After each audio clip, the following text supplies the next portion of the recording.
Sa uluhan sa ato mga balita, 2 counts of murder gipasaka batok sa usa ka babae nga giingong adunay kalabutan sa kamatayon sa mag-inahan sa lungsod sa San Fernando sa miaging tuig. Konseho sa syudad sa Sugbo ni awhag sa mga tunghaan sa dakbayan nga mapahigayon kanunay og mga earthquake drill o disaster preparedness activity. Malinaw og hapsay ra ang gilusad nga lihok protesta sa mga militanteng pundok atol sa paghandom karong adlaw sa ka-128 nga anibersaryo sa adlaw sa kaugalingnan kon Independence Day. Samtang yate nga adunay karga nga relief goods nasunog dito sa General Santos City. Mga katong mga headlines.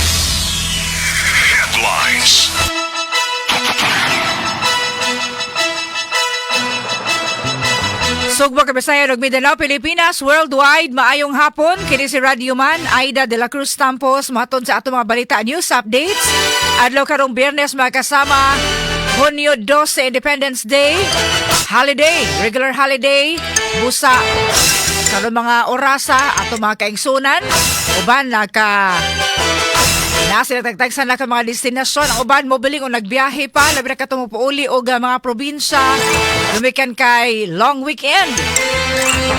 Karon kay way trabaho, wasay klase. Ugma sa adlong Sabado, nya Domingo, nang makapahuway sad. Makapahuway ang mga ginikanan sa baon, guman panggalastuhan sa eskwelahan. Makapahuway sad sa pamasahe. Apan, kato mga nagpaminaw karon sa DYHP, mayong hapon niyong tanan. Ato DYHP RMN Cebu listeners, pinagi sa Facebook page, DYHP RMN Cebu. O gingon man sa YouTube channel, DYHP app, mayong hapon niyong tanan. Ato mga motorista nga nag-drive. Karon mga oras sa medyo hawan-hawan ang kadalanan diri sa dakbayan sa Sugbo, diri sa Cebu City. Tumikan kay public holiday man. Ato mga kaigsuunang OFWs nga nagpaminaw karon, kumusta mo diha? Hinaot nga naamo sa mayong panglawas ha? O karon na gihapon nga gibatyag nga duol ra kayo ang Cebu, labi na kon makapaminaw sa DYHP. O karon sa detalye na sa ato mga balita.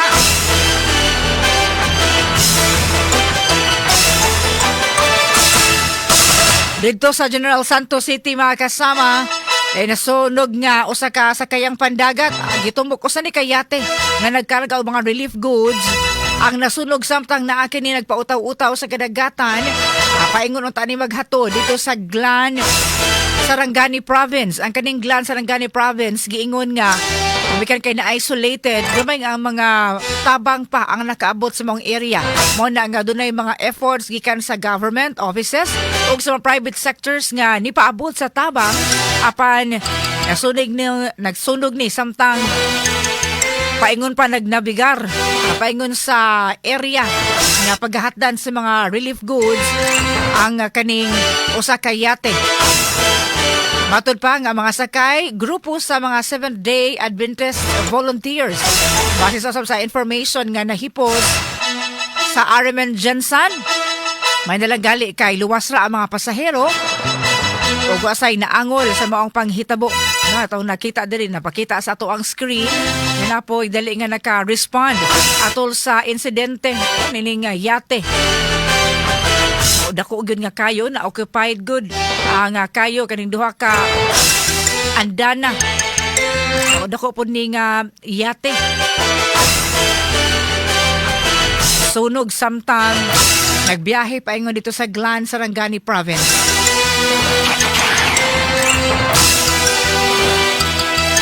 Samtang nagpabilin usab nga full alert status ang Disaster Risk Reduction Management Council o ng partner agencies kalabutan ni sa nagpadayong response effort sa nagpadayong monitoring sa syudad human ni hapak ang 7.8 o ni tayog ang magnitude 7.8 nga linog aron masiguro nga safety ang tanang katauhan. Dito sa General Santos City mga kasama nga pabiling ni Mantinar sa full alert status. Samtang dirita sa dakbayan sa Sugbo, ang konseho sa syudad niawhag sa mga tunghaan nga mapahigayon ang mga earthquake drill o mga disaster preparedness activity. Kasama mo sa Balita Radio Man Eli Bulunos. DYHP Tapak RMN Report. Kining maong balita hatod nato sa EXL Makabuhay Plus Coffee Mix 17 in 1. Giawag sa Konseho sa Sugbo ang mga tunghaan sa dakbayan nga mupay kayon kanunay with earthquake drills o disaster preparedness activity. Kini pinagi sa pagpagirayon sa Cebu City Disaster Risk Reduction and Management Office ug sa kabarangayan ingon man sa ubang buhat og ahensya sa kagamhanan. Kini humasap sa 7.8 magnitude nga linog nga nigo sa Mindanao ilabi na sa probinsya Sarangani nga nikalas og ubay-ubay kinabuhi. Ang City Council pinagi ni Konsyahal Dave Tumulak gusto na masiguro ang safety ug kaandam sa mga tinunan, magtutudlo og ubang school personnel kung doon ay laing linog nga maigo sa syudad. To ensure the safety and readiness of students, teachers, employees, and school personnel in coordination with the Cebu City Disaster Risk Reduction Management Office and to all barangays of the City of Cebu and other concerned offices and agencies. Si Konsehal Dave Tumulak gawa sa mga tunghaan, lakip sa giawhag sa konseho pagpagayon og susamang kalihukan, mao ang mga supermarket, mall sa dakbayan ug uban pa.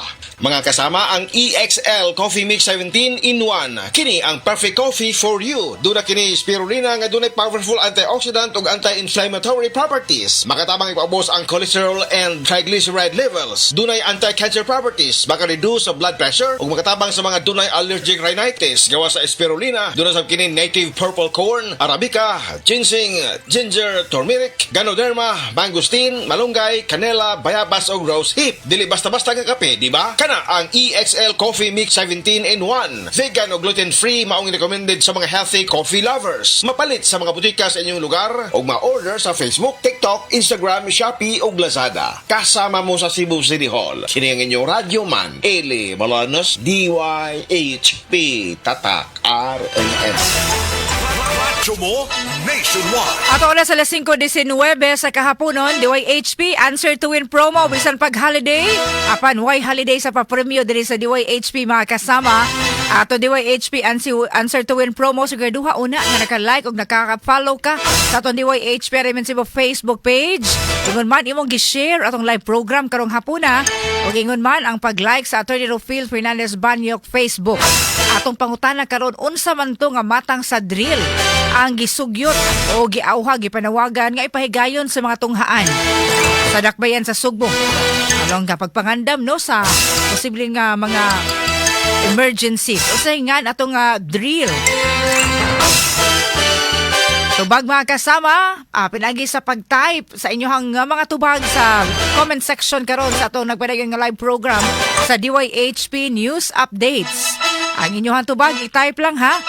Dili sa comment section tanaw na to ang mga pangalan nga ni answer og nakasakto sa pagtubag og labi na gyud sa sunod sa ato mga mechanics. Like, follow DYHP Arimen Cebu o follow usab sa Attorney Rufil Fernandez Banyok Facebook page nga na blue check mark.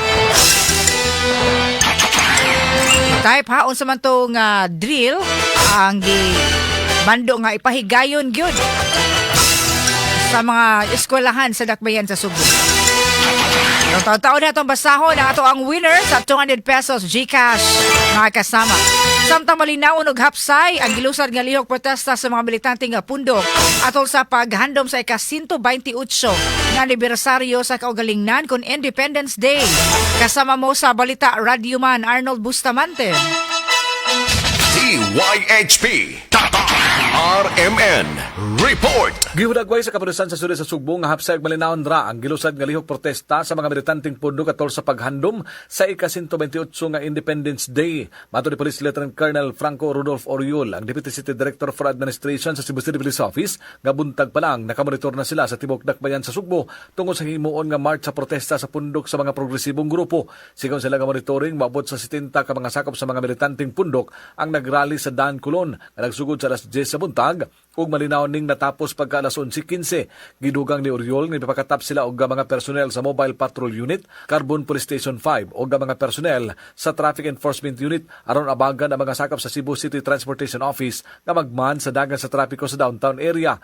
Gitinguhan nila nga dili mabalda ang trapiko din ang mga manakayay ug mga biyahedor makaabot sa hustong oras sa ilang destinasyon. Gipangayuan usab sa CCPO headquarters ang tarang police station sa Dakbayan og situational report sa ilang jurisdiksyon ug nasuta nga walay insidente o ka-emergency nga natala. Una na nga naka-full alert ang kapulisan sa Central Visayas sukad pa sa Huwebes aron pagsiguro nga walay motumaw nga kagubot atol sa kasaulugan sa ika-128 nga Independence Day.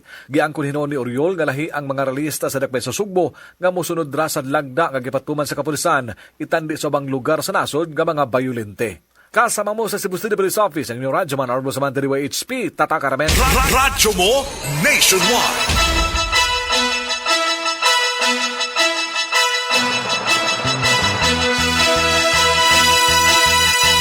Ato na sa 5:23 sa kahaponon samtang mga public market sa Bohol, gisusi sa DA7 kung padayon ba nga nipatuman sa gitakda nga 50 pesos nga price ceiling sa bugas humay. Kasama mo sa balita Radyoman Remart Pugoy. DYHP RMN Report. Kini nga balita hatod kanato sa Life Extension Vitamin D3. Sa mga ida gisusi sa mga kawani sa Department of Agriculture Central Visayas kun DA7 ang tulo ka mga pampublikong merkado sa Dao, Kugon ug Manga didto ni sa Dakbayan sa Tagbilaran probinsya sa Bohol. Ang maong pagmonitor gihimo aron masusi kung ang mga negosyanteng nagpadayon ba sa pagpatuman sa gikatakdang 50 pesos nga price ceiling alang sa imported nga bugas ubos sa Executive Order number 118 series of 2026. Subay nini ka sa mga ida nasuta sa nasong ahensyang ang mga establishmento nagpadayon gihapon sa pagpatuman sa maong price ceiling. Ang DA7 nag-auhag sa katawhan nga mupalit og abot gikan sa mga lokal nga mag-uuma ug kung mupalit man og imported nga bugas, kinahanglan nga nagtuman gihapon kini sa gikatakdang 50 pesos nga presyo sa maong produkto. Kasama mo sa DA7 Central Visayas, Radyoman Remart Pugoy, DYHP, Tata Araben. Ato na sa 5:26 sa kahaponon mga kasama samtang update niadtong usa ka babay nga napasakahag kaso gumikan sa kamatayon sa mag-inahan dito sa lungsod sa San Fernando. Ato mahinumduman nga sa milabayng tuig usagid ang DYHP usab nga nahimo og follow-up investigation ngadto sa pinagi-usad sa kapulisan diya sa San Fernando aron mahatagag sa ustisya ang kamatayon sa mag-inahan. Atong kolon sa may latest report gumikan kay gidakop ang maong suspitsado. Kasama mo sa balita Radyoman Jane Gallardo. DYHP RMN Report. Sa mga AIDA, nasikop sa tracker team sa San Fernando Municipal Police ang 42 anyos na babaeng negosyante human nga nalutsan kini og warrant of arrest for 2 counts sa murder mga alas 8 pasado kagabi kay giingong nanghilo kini sa kadtong mag-inahan ka sa mga AIDA nga ato ang Gigaviran gyud sa miaging tuig dito sa may barangay Balod lungsod sa San Fernando. Ato lang tagaan o gamay nga background ka sa mga AIDA sa mga panghitabo kay medyo dugay-dugay na gid ka sa mga AIDA. Kahinumduman nga niadtong Enero 28, 2025 napalga na lang wa nay kinabuhi si Marites Cabaluna ug iyahang 3 anyos nga anak nga nailhan to ka sa mga AIDA na panganlan namang gitong bata nga si Ahalea Cabaluna sud sa ilahang barong nga naato nga sa kasagbutan sa Purok Tamsi, Barangay Balod sa Naisbutang Lungsod. Gani ang ilahang barong-barong kasamang AIDA, di kuan ra gid ni giyama ra gid ni sa katuntrapal. Gani doon tay mga pictures pud ato kay ato man gid nga nasundan kay mismo kita kasamang AIDA no gusto pud nga makahibaw kung unsa gyud ang nahitabo kung gituyo ba ay nang hilo sila ba gid mismo kasamang AIDA.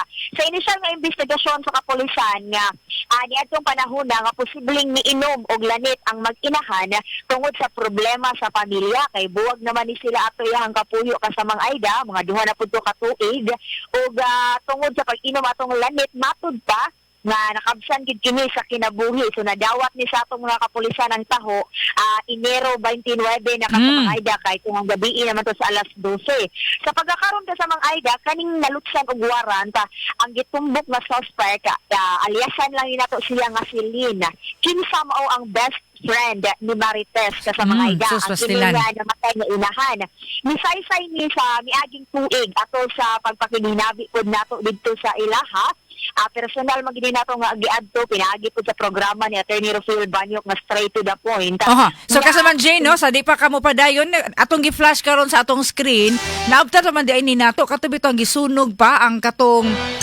iyahang murag kubol-kubol o gitrapal-trapal katong area di nahitabo ang insidente nga napalgans lang patay no do mga ebidensya baka or unsa bay naa didto ipang sunog naabtan pa ni sa coverage team ninyo atol sa maong tuig.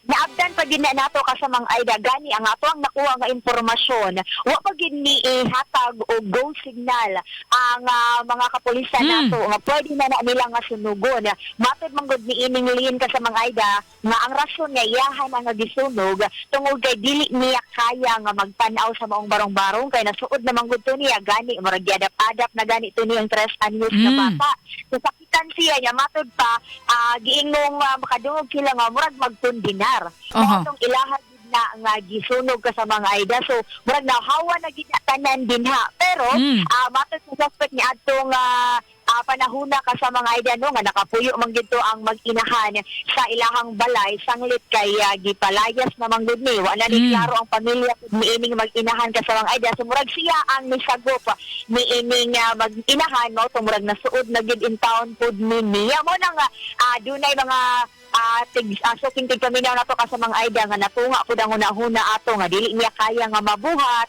kay tungod lagi best friend niya murag gituring na po niyang anak-anak ang maong bata pero matod ni Lina sa miaging tuig ka sa mga Aida nga iyahang gipalayas ni ang kining mag-inahan kay naapil naman gud siya sa kasamok sa pamilya. Oh. Gihulog gud siya aning kanhi kapuyo ni Marites nga apilon siya ka sa mga Aida sa kagubot mao tong matod aning suspect nga si Lynn gipalayas lang sa niya pero wa may kaadtuan ang kining mag-inahan mao tong nagbarong-barong luyo ra pud ni sa balay ni ining suspect ka sa mga Aida so naragid sa muugbaw ta sa ilahang gawas or sa ilang bintana makita ra gid ning maong barong-barong apan sa sunod adlaw sa maong panghitabo ka sa mga Aida kay murag simana gitang balik-balik didto nakit-an matod pa ni Lynn ang sachet sa lanit nga gituuhang mao ang giinom sa mag-inahan ka sa mga Aida niya siya pa ang unang nakakita gani ang atong mga kapulisan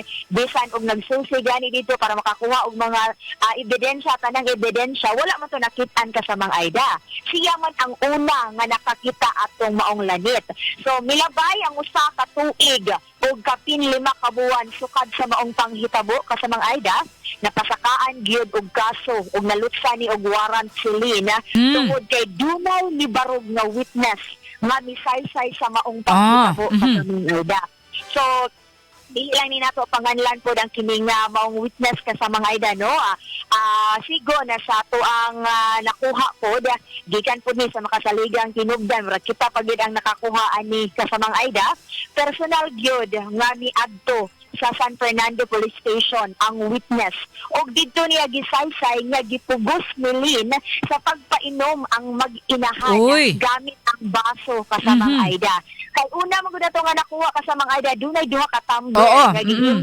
katong sudlan og tubig sa mag-inahan kay baon-baon nila dito sa barong-barong pero atong nasayran nga gipainom ra ini niya pinaagi sa pagbutang og tubig gisagulan sa lanit nga baso ang gigamit so di day mao nga katong duha ka tumblers. Dili to mao ka sa mga Aida niya ang mga result pod nga gikuan sa atong mga kapulisan ni match man pod nga tungod gid atong lanit mao gyud naka kuan sa mag-inahan nga nakabsan gid ni sa kinabuhi atong gisuwayan ka sa mga Aida no og hinabi gyud si Lynn tungod kay naa naman ni siya sa kustodiya sa atong kapulisan sa San Fernando Police apan nibalibad ni ka sa mga Aida di siya ganahan nga mohatag sa iyang habig apan atong nakuha nga ni kuan kini nihimakak kini ka sa mga Aida sa pasangil batok niya kay gani dili niya kaya nga mabuhat kay nasuod na pod niya apan duna may bugat or naik kanang witness gid ka sa mga Aida nga misaysay gid nga ni coincide man pod matod pa ang mga pamahayag ni ining witness sa maong panghitabo mao tong napasakaan gid ni siya og kaso ka sa mga Aida gani gikonsiderar si Lynn nga top 1 most wanted person sa municipal o provincial levels o top two most wanted person sa regional level kasamang Aida. So karon nabalhog na ni siya sa San Fernando Police tungod po sa maong kaso. Kasama Jay, na ba siya lain nga kaso aside aning 2 counts of murder? So far kanira ang maong kaso nga giatubang niining maong suspitsado kasamang Aida. Okay.